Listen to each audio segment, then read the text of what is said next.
In today's video, I'm going to teach you how to change your Substack name. Whether you're refining your personal brand or simply want a fresh start, updating your name on Substack is a simple process that we'll walk through step by step. By the end of this tutorial, you'll be ready to show off your updated profile without a hitch. First things first, you'll need to log into your Substack account. Go to the Substack website and use your email and password to access your dashboard.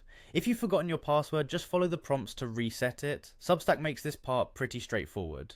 Once you're logged in, you're ready for the next step. Now direct your attention to the top right corner of the page where you'll see your profile icon. Click on this icon to reveal a drop-down menu, which is where you'll find several account options. Among these choices, you'll want to look for and select Settings.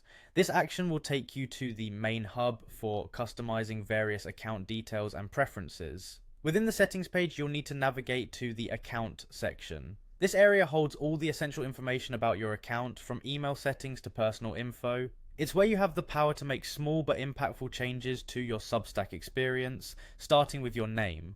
Once you're in the account section, you'll see an option to edit your profile details. Look for the edit button next to your profile details and give it a click. This will open up the fields that hold your current information, allowing you to make the changes you desire.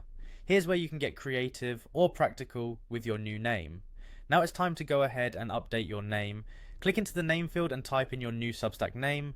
Consider what you want your audience to perceive when they see your name. Is it memorable? Does it reflect the content or brand you're working to establish?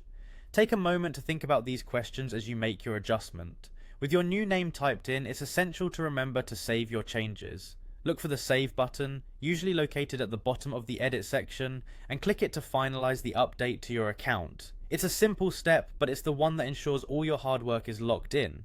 And that's it. You've now successfully changed your Substack name.